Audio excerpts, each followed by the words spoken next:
출애굽기 30일자입니다. 본장은 모세가 시내산에서 40일 동안 머물면서 받은 계시 중 마지막 부분으로서 25장에서 31장까지 계속 이어진 언약 법전과 성막 제조에 대한 부분을 마무리 짓고 있습니다.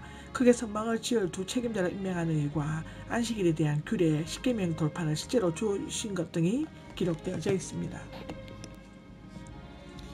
성막을 지을 두 책임자를 임명하는 것은 1절부터 11절까지 나옵니다. 하나님께서는 성막 건축에 관해 총괄적으로 계시하시고 그곳에서의 섬김에 대해 지시하시고 난 후에 모세에게 성막 건축을 직접 담당할 자를 택하시고 모든 일에 착수하게 할 것을 명하셨습니다. 첫째는 하나님께서는 유다 지파 벌살렛을 지명하여 부르셨습니다. 그건 2절에 나옵니다. 벌살렛은 홀의 손자라고 했는데 아마도 이 홀은 모세의 팔을 들어주고 모세가 없을 때 아론과 함께 백성의 치리를 맡았던 것 같습니다. 유대인 전승에는 그가 미리암의 남편으로 되어 있습니다. 여기에서 지명하여 부르셨다는 직역하면 이름으로 부르셨다는데 많은 사람 가운데서 골라 주권적으로 선택하여 사역을 맡기려고 부른 것을 나타내고 있습니다. 하나님께서는 모세를 직접 부르셨지만 벌살렛은 지명하여 부르셨지만 모세를 통해 임명하셨습니다. 하나님께서는 사명자와 일꾼들을 부르시지만 교단이나 교회를 통해 안수하시고 임명하십니다. 그에게 하나님의 영으로 채워주셨다 3절에 나오는데요. 물론 벌살렛에게는 성막을 건축할 만한 기본적인 재능과 숙련된 기술을 가지고 있었을 것입니다. 그러나 금을 세공하는 일이나 천을 짜는 옷장 장식들을 꾸며야 하는 성막 건축에 있어서는 그것들을 감당해야 할 더 많은 지혜와 능력이 있어야만 했습니다. 무엇보다도 더 중요한 것은 하나님의 영, 곧 성령으로 채워져야만 했다는 사실입니다. 성령으로 매임을 받고 충만함을 입게 될 때 하나님께서는 행할 바를 친히 가르쳐 주시고 모든 일을 지혜롭게 잘 감당할 수 있게 하셨습니다. 하나님의 영으로 채워질 때 하나님의 사역자들에게 꼭 필요한 4가지 재능을 부여하십니다. 그것은 곧 지혜와 명철과 지식과 재주라고 합니다. 하나님께서는 재능이나 문벌이나 학식 있는 자들만을 불러 직분을 맡기지는 않습니다. 오히려 무식하고 쓸모없는 능력 없는 자들을 부르시어 그들을 훈련시켜 하나님의 위대한 사역을 이루시기도 하십니다. 이것은 하나님의 일이 하나님의 뜻과 계획에 의해 시작되고 그분의 지혜와 능력에 의해 진행되고 그분의 영광스러운 경륜과 축복으로 그것을 맺게 된다는 사실입니다. 이 기록은 로마서 11장 36절에 나와 있습니다. 단지파인 오홀리압을 브라셀과 함께 여러 가지 일을 하게 했다. 브라셀의 뜻은 하나님의 그늘 아래와 오홀리압은 내 아버지의 장막의 뜻으로 종합하면 하나님의 보혈 안에 그의 아버지의 장막을 짓는다가 될 수가 있습니다.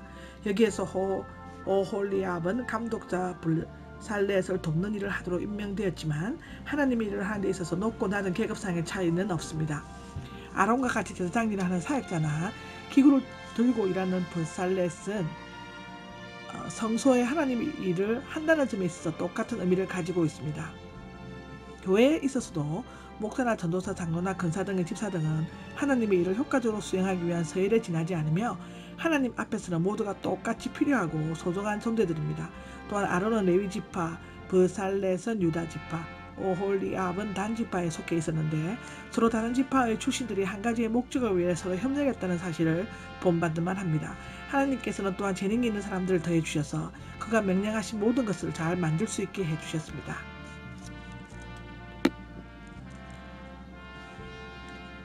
모든 것들은 하나님께서 모세에게 명하신 대로 만들어졌다 11절에 나오죠. 이 표현은 성막을 건축하는 데 있어서 수없이 많이 언급되고 있습니다. 이것은 성막이나 그 기구들을 만드는 것과 같은 하나님의 일을 할 때에는 자신의 생각이나 개혁, 고집 등에 의해서 하지 말고 철저히 하나님의 명령과 지시에 따라 해야만 한다는 사실을 강조하고 있습니다.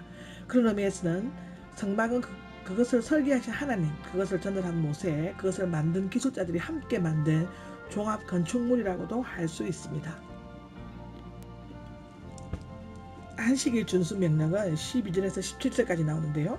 앞서 하나님께서는 십계명과 언약서에서 안식일을 지킬 것을 명하신 바 있습니다.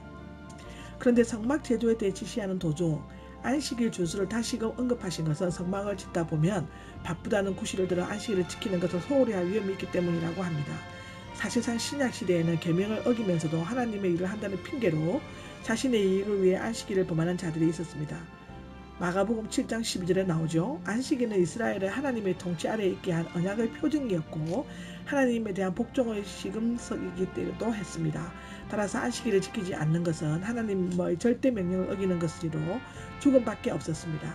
14절에 기록되어 있죠. 안식일은 십계명에 언급된 대로 하나님께서 6일간의 창조 사역을 마치고 쉬신 것에 근거를 두고 있습니다. 이스라엘은 하나님과 언약궤가 있었으므로 안식일을 지키는 것은 그들이 하나님의 구별된 거룩한 백성임을 드러내는 것이 됩니다. 하나님께서는 한 날의 특별한 성별, 거룩히 지키게 함으로써 자신을 창조주이고 인간의 피조물이라는 사실을 고백케 함과 동시에 하나님이 구속사역과 그 은총을 감사하고 기념하게 하셨습니다. 신명기 5장 15절에 나오죠. 특별히 이 날은 예수님께서 인류의 죄를 위해 죽으셨다가 부활하심으로써 만물을 다시 창조하시듯이 새로운 계명의 세계를 만드신 주일을 예표하고 있습니다. 이것은 부활의 기록은 마태복음 28장 1절이고 누가복음 24장 1절에 나오고요. 주일을 예표하고 있는 것은 로마서 6장 4절, 고린도후서 5장 17절에 기록되어져 있습니다. 십계명 두 돌파는요. 18절에 나와 있습니다. 앞서 하나님께서 약속하신 대로 이미 선포하신 십계명의 손가락으로 친히 서서 모세에게 주셨습니다. 전급판에 돌판에 직접 쓰셨습니다. 두 돌판은 십계명을 두 부분으로 나누어 기록한 것이 아니라 당시의 계약 간섭처럼 동일한 내용을 두 개의 돌판에 서서 하나는 하나님 측, 하나는 이스라엘 측 돌판으로 만든 후 언약궤 안에 두었습니다. 이때 돌판은 앞과 뒷면에 새겨졌는데 아마도 전면에는 1에서 4계명, 뒤에는 5에서 10계명이 새겨질 것이었습니다.